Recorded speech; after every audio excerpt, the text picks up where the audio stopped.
Brazil! We had a few difficulties getting our exports to your country. We'll pay you $2,000 per kilo.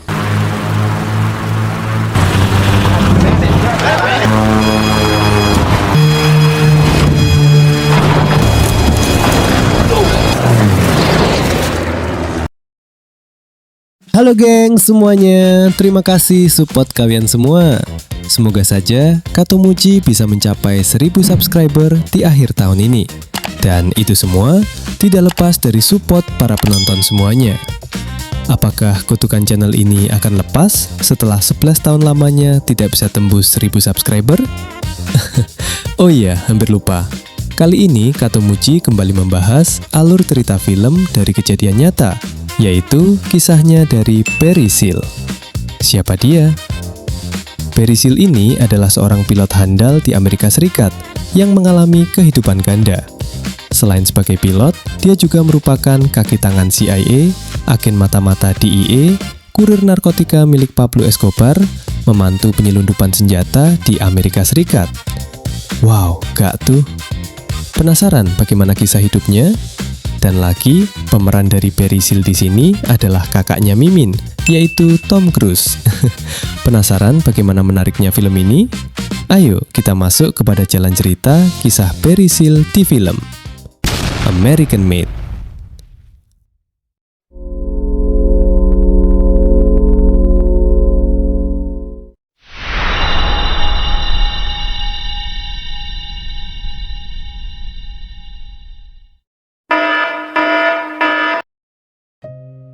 Di awal film, kita akan melihat seorang kopilot bernama Barry Seal yang sedang memberikan laporan kepada bandara dan juga trafik udara yang mengatakan karena penundaan keberangkatan mereka, mungkin saja nanti mereka akan memacu pesawat di udara. Dan setelah memberikan laporan tersebut, si kapten pilot mengatakan kepada Barry, bangunkan dia jika sudah di langit Texas. Tak lama, pesawat lepas landas dan sudah mengudara. Namun karena ini penerbangan yang delay dan juga larut malam, membuat ide iseng dari Barry ini untuk mengubah settingan autopilot menjadi manual dan melakukan sebuah manuver di udara yang membuat nyawa para penumpang dan juga si pilot yang sedang molor ini hampir saja keluar dari tubuh mereka karena kaget.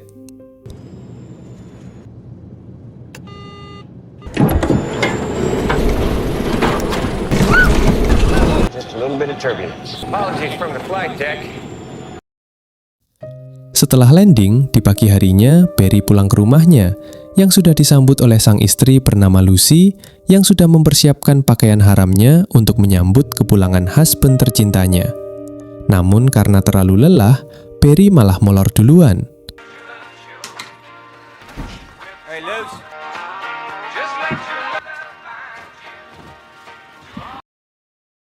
Ya, begitulah kehidupan normal dari Barry ini, yang menjadi kopilot di maskapai Trans World Airlines, atau sering disebut TWA. Namun selain menjadi kopilot, ternyata Barry juga memiliki sampingan, yaitu menyelundupkan cerutu jubah di bawah bagasi copitnya. Dan suatu hari, saat ia di tempat biasa untuk menyerahkan cerutu itu kepada pelanggan, datang seorang pria brewokan blonde bernama Shaver, yang mana pada awalnya, Shaver ini sok akrab dengan Barry, dan membuat Barry risih karena dia sok tahu. Namun akhirnya, Barry tertarik setelah tahu kalau Shaver ini adalah seorang agen CIA. Setelah itu, Shaver menunjukkan sebuah pesawat yang bisa diterbangkan oleh Barry jika ia berminat untuk bekerja sama di bawah komandonya. Dan pesawat ini sudah dilengkapi oleh sebuah kamera di bagian bawahnya. Dan Barry bertanya, kemana mereka akan melakukan pengintaian? Dan Shaver menjawab, di selatan bagian perbatasan ekuator utara. Dan setelah menjelaskan sedikit informasi, Shaver meminta Barry untuk mencoba pesawat itu.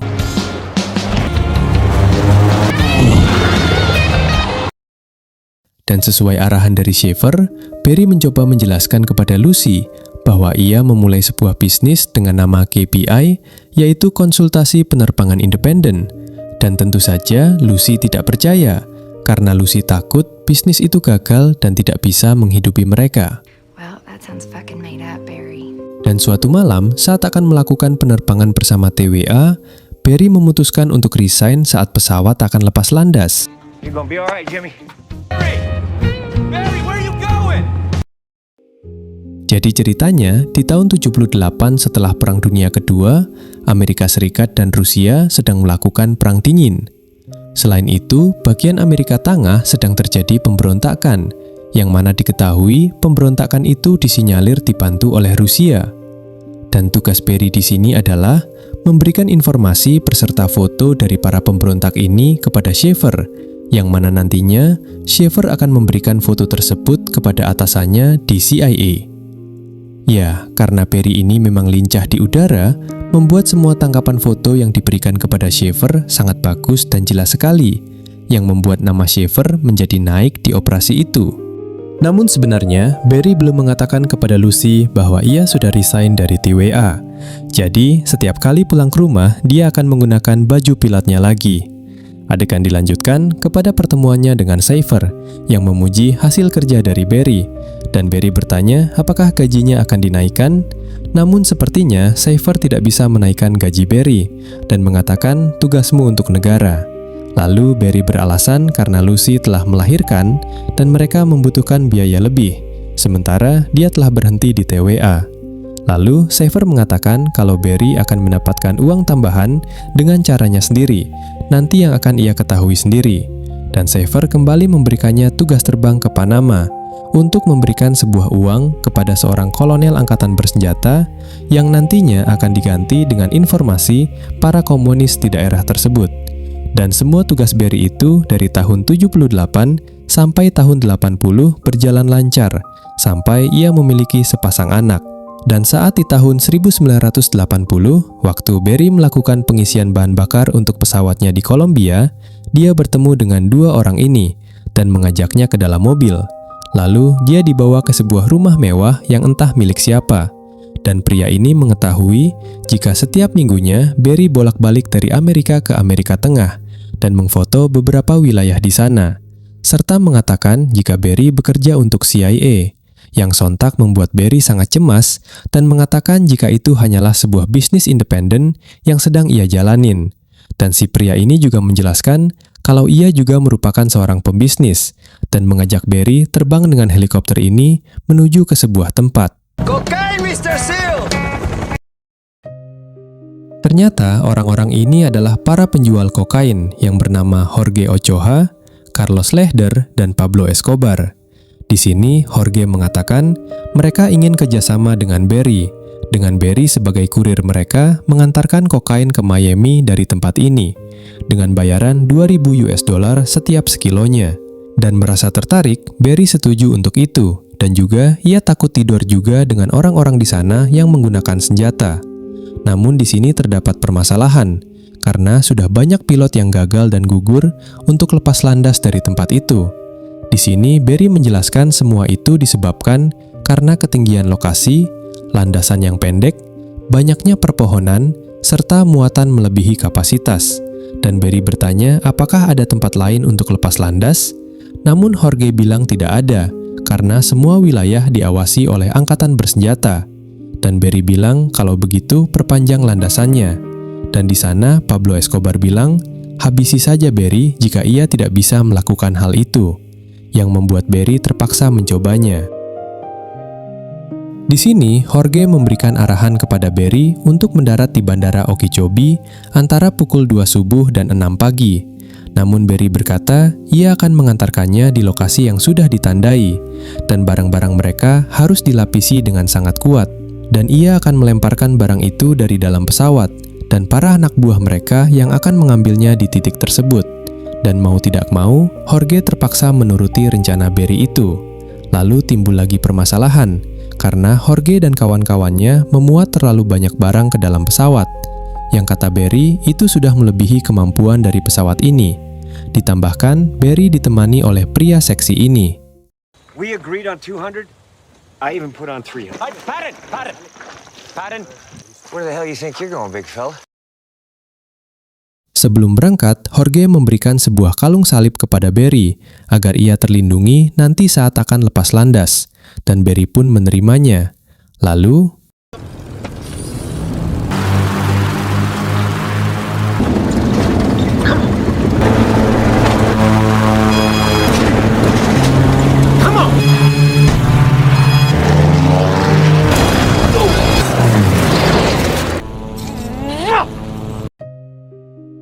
Di saat mengudara dan memasuki daerah perairan, menara pengawas mendeteksi pesawat dari Barry ini. Namun, karena Barry merupakan pilot berpengalaman dan hafal map jalur penerbangan, dia mampu mengelabui petugas menara pengawas dengan jarak terbang rendah dan mengikuti alur terbang dari helikopter milik sebuah pangkalan, yang membuat para penjaga menara mengabaikannya karena berpikir itu adalah helikopter pengangkut. Dan di saat lokasi yang telah dijanjikan, Barry pun membuka dek lantai pesawat dan menjatuhkan paket pengiriman dari Jorge tepat di tempat penjemputan yang telah ditunggu para anak buah dari Jorge dan Pablo itu. Dan sampailah berita penyelundupan pertama itu berhasil kepada Pablo dan kawan-kawannya, yang membuat seisi rumah mewah ini berbahagia, dan Pablo memberikan sejumlah uang yang banyak kepada Barry. Namun kegembiraan itu berakhir tegang di saat para angkatan darat dan pasukan Kolombia menyerbu kediaman dari Pablo dan Jorge itu, yang berakhir kepada penangkapan dari Barry, dan Barry pun dimasukkan ke dalam tahanan di Kolombia. Namun berbeda dengan Pablo dan kawan-kawannya yang berhasil lolos karena mereka memiliki kolega dan menyuap orang-orang di sana, di dalam tahanan, Barry yang babak belur dan giginya copot didatangi oleh Schaefer, dan karena takut diketahui oleh Schaefer dia terlibat penyelundupan, Barry mengatakan mungkin mereka tahu jika ia bekerja dengan CIA. Namun Schaefer yang sudah tahu mengatakan jika Barry ditangkap karena penyelundupan narkoba dan Barry bukan anggota CIA. Di saat itu, Schaefer mengatakan jika besok pagi pukul 6, polisi akan menggeledah rumahnya di Louisiana dan juga mungkin akan menangkap anak dan istrinya Barry. Di sini Barry meminta bantuan dari Schaefer untuk mengeluarkannya dari penjara, dan Schaefer membantunya karena Schaefer masih membutuhkan Barry untuk sebuah pekerjaan lain.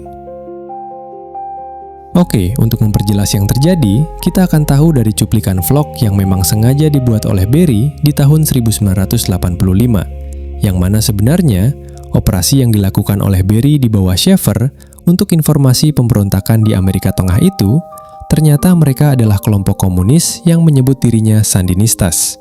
Dan kelompok itu berhasil menguasai negara kecil bernama Nicaragua. Dan mereka itu adalah gerakan revolusi pertama yang berhasil di Amerika Tengah. Dan Presiden Amerika saat itu, Ronald Reagan, ingin mengusir mereka dari Amerika Tengah. Namun kondisi yang belum kondusif membuat mereka pihak pemerintah Amerika Serikat belum bisa menyatakan perang, karena tekanan publik saat perang dengan Vietnam tembak hari, yang membuat pihak Gedung Putih meminta CIA memberantasnya, dan CIA meminta Barry untuk operasi itu.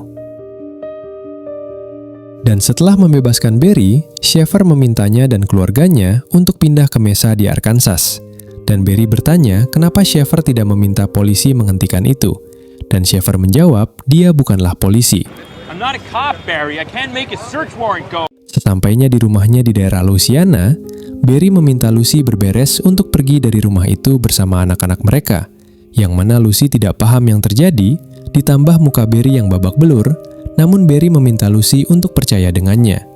Dan benar saja, setelah mereka keluar dari rumah itu, kepolisian menuju ke rumah mereka. Singkat cerita, sampailah Barry dan keluarganya di daerah Mesa, yang di sana telah disiapkan rumah untuk Barry tinggal oleh Schaefer. Namun kondisi rumah itu yang telah lama tidak berpenghuni, membuat beberapa fasilitas tidak bekerja dan keran air tidak menyala. Dan Barry mengatakan nanti akan ia perbaiki karena itu adalah pekerjaan gampang. Yaps gengs, di saat itu Lucy juga sedang hamil besar.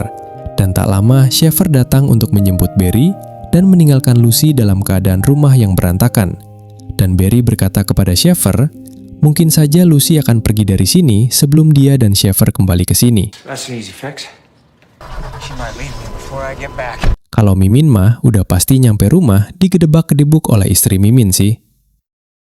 Lokasi yang mereka tuju adalah sebuah hanggar pesawat dan juga bandara pribadi dengan luas 8 hektar di Mesa. Dan Schaefer mengatakan, jika semua lahan dan properti serta semua barang di sini adalah milik Barry sekarang. Dan tentu saja mata Barry tertuju kepada tas berisikan uang yang diberikan Pablo. Dan Schaefer di sini mengatakan jika ia tidak melihat ada tas di sana. Ya, itu adalah istilah lain jika Schaefer tidak mau tahu dengan cara Barry mendapatkan uang, yang penting Barry masih bekerja di bawah dia. Dan pekerjaan kali ini adalah membawa senjata ke Nicaragua yang sudah dikuasai oleh kelompok Sandinitas dan memberikan senjata itu untuk membantu sebuah kelompok bernano kontras untuk memerangi kelompok Sandinitas itu. yang mana kelompok kontras ini adalah kelompok yang didanai oleh Amerika dan CIA untuk mengusir kelompok Sandinitas. Dan kata Schaeffer, senjata ini didapatkan dari penjualan secara diam-diam oleh Israel kepada mereka. Awalnya Berry tidak mau, namun terpaksa karena jika tidak bekerja sama, ia akan kembali ke penjara Kolombia.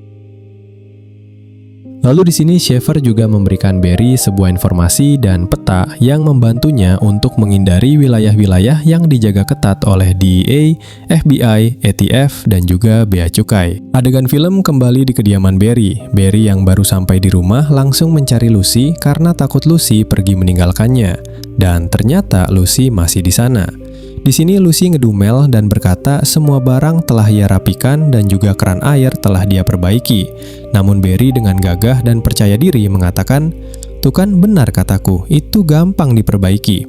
Benar-benar pria yang pemberani dan tidak sayang dengan nyawanya. Kalau kita kaum suami-suami segan istri, pasti udah kalang kabut melihat istri tantrum. Dan di sini Lucy berkata, masih banyak hal lain yang harus dikerjakan, termasuk perapian dan kompor tidak ada. Ditambah lagi, Lucy sadar jika Berry tidak bekerja lagi di TWA. Dan Lucy mengatakan mungkin saja ia akan kembali bekerja di KFC jagonya ayam. Namun tenang, kata Berry, karena ia telah pulang membawa uang yang banyak. Dan di sini Berry berbisik dan mengatakan kepada Lucy, jika ia sekarang bekerja dengan CIA, makanya ia resign dari TWA. Fix the sink, it's just a valve. Unpack the car. See, I told you that was gonna be easy. Fuck, Barry! I am working for the CIA. Dan sampailah Berry kepada pengantaran senjata kepada kontras yang berlokasi di Kolombia, yang mana saat pengantaran kedua, Jorge datang menghampiri Berry di sana. Lalu kita akan tahu sebuah rantai kebenaran di sini. Kontras yang bekerja sama dengan Amerika ternyata tidak tertarik dengan perang. Yang mereka inginkan hanyalah uang. Dan oleh sebab itu, Kontras mendapatkan uang dari kartel Medellin milik Pablo. Dan terjadilah kesepakatan di sini antara Berry dan Jorge. Yang mana Berry mengantarkan senjata dari Amerika ke Kontras. Senjata akan ditukar dengan narkotika oleh kartel kepada Kontras. Dan narkotikanya akan diselundupkan melalui pantai ke Miami. Ya, secara tidak langsung, Berry bekerja sebagai kurir untuk CIA dan juga untuk kartel Medellin. Pekerjaan Berry ini berlangsung lama dan juga memperoleh keberhasilan yang besar, membuat Berry meminta bantuan kepada 4 orang pilot kenalannya, yaitu Pete, Stan, Bill, dan lalu Bob. Dan setelah itu, Schaeffer kembali mendatangi Berry untuk sebuah tugas lain, yaitu membawa Kontras ke Mesa yang akan dilatih di bandara lahan milik Berry ini. Dan operasi Berry sekarang adalah membawa pasukan Kontras yang banyak ke daerah Mesa untuk dilatih. Namun Kontras ini memang keras kepala, dan ada beberapa anggota yang kabur setibanya di Mesa. Di lain sisi, sheriff di daerah Mesa ditanyai oleh sang istri perihal Berry, yang membeli lahan sangat besar di kotanya, dan apakah itu tidak mencurigakan. Dan si sheriff ini mengatakan jika Berry orang baik. Kenapa begitu? Karena ternyata hasil uang yang didapatkan oleh Berry dari kerjaannya ini disimpan di semua tempat perbankan, simpan pinjam, dan lembaga keuangan di kota kecil itu, yang membuat pergerakan ekonomi di daerah Mesa menjadi cepat. Serta juga Berry membuka banyak usaha di Mesa, yang membantu mengurangi pengangguran. Dan uang lebihnya disimpan oleh Berry di rumah, dan dikubur di dalam tanah belakang rumahnya. Kondisi sedikit berubah ketika adik ipar Berry bernama JB datang dan menumpang tinggal di kediaman Berry ini. Adiknya Lucy ini ternyata baru saja dipecat dari kerjaannya. Dan di sini Berry memberikannya sebuah pekerjaan membersihkan hanggar bandara miliknya.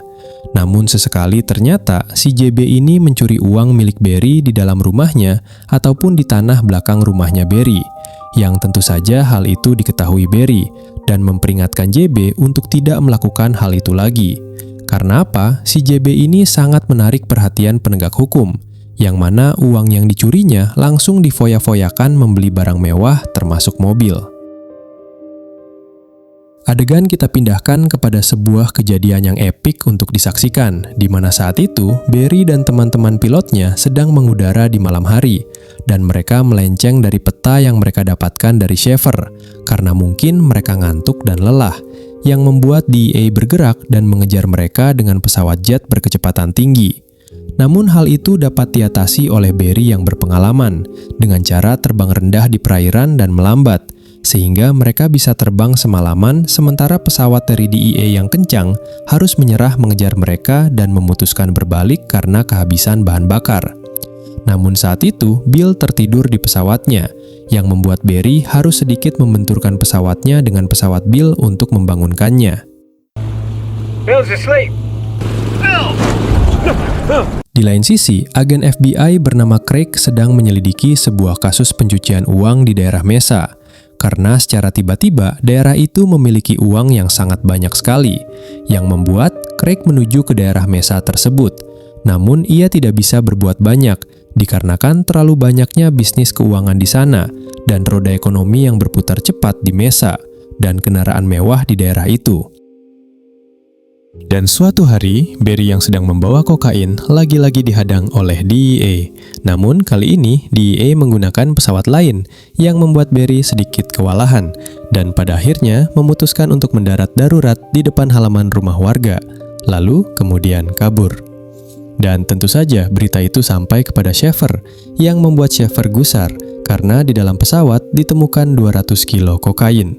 Serta di lain sisi, yang bermasalah dengan DEA bukan hanya Barry, namun juga Pablo Escobar, dan mereka sudah diusir dari Kolombia, yang membuat Barry harus membantu Pablo dan kawan-kawannya ini untuk pindah ke tempat yang tidak bisa disentuh oleh DEA, yaitu Nicaragua.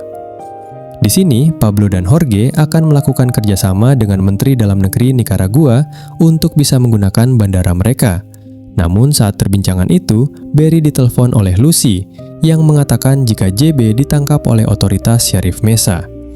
Kita akan kembali saat Barry berangkat ke Kolombia. Di saat itu, JB menyelinap di hanggar dan mengambil uang 1 koper di sana. Dan saat di jalan, ia membawa koper itu. Ia diperhatikan oleh si Sheriff dan berhasil ditangkap. Yang akhirnya, Barry memutuskan untuk kembali ke Mesa untuk mengeluarkan si JB adik iparnya yang banyak tingkah ini dari dalam penjara. Sesampainya di Mesa, Barry ditelepon oleh Jorge, dan Jorge tahu kalau adik iparnya Barry itu bermasalah, dan Jorge bilang biarkan dia saja yang membereskannya. Namun Barry bilang tidak usah, dan saat si JB ini berhasil keluar dari penahanannya sementara, Barry bilang ia berikan uang dengan jumlah banyak, namun pergi dari sini. Namun bukannya berterima kasih, si JB ini mengancam kalau Barry harus memberikan dia tiap minggu uang yang banyak, dan jika tidak, JB akan buka mulut tentang uang yang banyak di rumahnya dan di hanggar bandaranya. Namun saat baru berjalan, tiba-tiba saja mobil si JB ini meleduk. Adegan berpindah kepada Sheffer, di mana atasannya di sini menegurnya, karena ternyata kontras yang sudah didanai dengan banyak, namun ogah-ogahan untuk berperang, yang membuat Sheffer memutuskan untuk memulangkan kontras ini ke negara mereka lagi. Dan di sini, Barry diberitahu Sheffer, jika ada tugas baru, ia akan memberitahu Barry. Lalu Sheffer memutuskan untuk pergi. Dan saat Barry memanggilnya, Sheffer menjawab, siapa itu Sheffer? Hey, Schaefer. Who the fuck's Schaefer? Ternyata, Sheffer yang takut aksi operasinya ini yang bisa dibilang gagak karena kontras, harus menyelamatkan karir dengan cara menghapus semua dokumen operasi dia dengan Barry, karena jika terlacak bisa membahayakannya, karena Barry terlibat penyelundupan narkotika dan pencucian uang. Begitu juga dengan Barry, yang sudah paham kondisinya sekarang tidak ada backingan dari CIA lagi, harus bersiap-siap untuk pergi dari lahan itu secepat mungkin. Ia dan semua awak kerjanya di sana segera melakukan beres-beres. Namun yang terjadi, DEA, back away from the truck with your ATF! State police! What the fuck? FBI! yaps, tidak hanya 1 atau 2, namun ia benar-benar digerebek oleh pasukan-pasukan ini, mulai dari DEA, ATF, polisi lokal, dan juga FBI. Lalu membawa Barry ke sebuah ruangan untuk bertemu dengan jaksa penuntut. Dan Barry meminta agar ia bisa menelpon. Barry berusaha menelpon Sheffer, namun nomornya tidak tersambung. Dan saat di ruangan, sang jaksa yang bernama Barbara ini, Barry diberitahu akan dihukum sangat lama. Namun tiba-tiba ada sebuah telepon dari gubernur, dan si jaksa ini meminta semua orang untuk keluar dari ruangannya. Di luar, Barry membual di hadapan anggota FBI, DEA, dan juga ATF ini, yang mengatakan jika membantunya, masing-masing mereka nantinya akan diberikan 1 unit Cadillac. Dan juga Barry bilang ia akan bebas sebentar lagi, yang membuat semua orang menertawainya. Namun benar saja, si jaksa keluar dan memerintahkan untuk membebaskan Barry. Dan Barry pun berkata, harusnya kalian tadi menerima penawaran Cadillac dariku. Barry dibawa oleh orang-orang ini, yang mana Barry mengira itu adalah anak buah Sheffer dari CIA. Namun ternyata bukan. Malah Barry dibawa ke Gedung Putih untuk menyaksikan perdebatan antara petinggi DEA dan juga seorang kolonel di bawah naungan presiden. Kondisinya, DEA ingin menangkap kartel Medellin, dan Gedung Putih ingin membuktikan jika para komunis di Amerika Tengah terlibat perdagangan narkoba, yang membuat kali ini Barry harus bekerja untuk Gedung Putih agar mendapatkan bukti transaksi itu, yang mana Barry dipinjamkan sebuah pesawat yang sudah dipasangkan kamera, dan saat pemuatan narkoba nanti, ia harus mengfoto mereka. Sesampainya mendarat, Barry dan Bill ditunggu oleh para tentara di Nicaragua. Namun untung saja Jorge datang dan mengatakan jika mereka adalah temannya. Dan di sini Barry bertemu lagi dengan Pablo dan meyakini Pablo jika ia aman dan memberikan Harley kepada Pablo. Saat pengangkutan barang ini, Bill berdiri di dekat tombol untuk melakukan foto kegiatan itu. Esoknya, pihak Gedung Putih menyiar berita tentang komunis Amerika Tengah yang melakukan penyelundupan narkoba, yang tertuju kepada kartel Medellin, dan juga di foto itu terdapat wajah Barry, yang membuat suasana keluarga Barry kacau, serta para kartel Medellin pun memburunya. Dan malam itu, Barry mengatakan mungkin FBI akan menyita semua harta benda mereka, dan meminta Lucy untuk menggunakan barang-barang mewah karena FBI hanya akan menyita barang yang tidak di tubuh si terdakwa. Sampailah kita pada persidangan dari Barry, yang mana hanya dihukum 1000 hari kegiatan sosial dan wajib lapor, karena Barry dijamin oleh Gedung Putih. Namun, walaupun begitu, Barry harus berhati-hati dan memutuskan untuk tinggal, berpindah dari satu hotel ke hotel lainnya, sambil melakukan rekaman vlog sebagai bukti kegiatan yang ia lakukan. Dan setiap menggunakan mobilnya, dia selalu berhati-hati karena takut mobil itu telah dipasangkan bom seperti yang terjadi pada JB. Namun pada akhirnya, Barry dieksekusi oleh pesuruh dari kartel Medellin, dan Lucy kembali bekerja di sebuah restoran cepat saji, dan film selesai. So, gimana gengs menurut kalian film kali ini? Cukup seru dan susah untuk dilewatkan bukan? Beberapa adegan di sini tidak semuanya adalah adegan nyata ya gengs ya, termasuk saat Barry ditangkap oleh DEA, FBI, dan ATF secara bersamaan. Itu hanyalah adegan dalam film saja. Namun, bukti tentang Barry bekerja sama dengan kartel, CIA, dan juga pemerintah sesuai di dalam arsip cerita nyata sesungguhnya. Dan seperti biasa, jangan lupa like jika kalian suka, subscribe agar kami bisa menyajikan lebih banyak lagi tontonan menarik untuk kalian, serta share jika kalian beranggapan video film ini cocok untuk direkomendasikan. Dan saya Firman, mohon undur diri. Adios, bye-bye.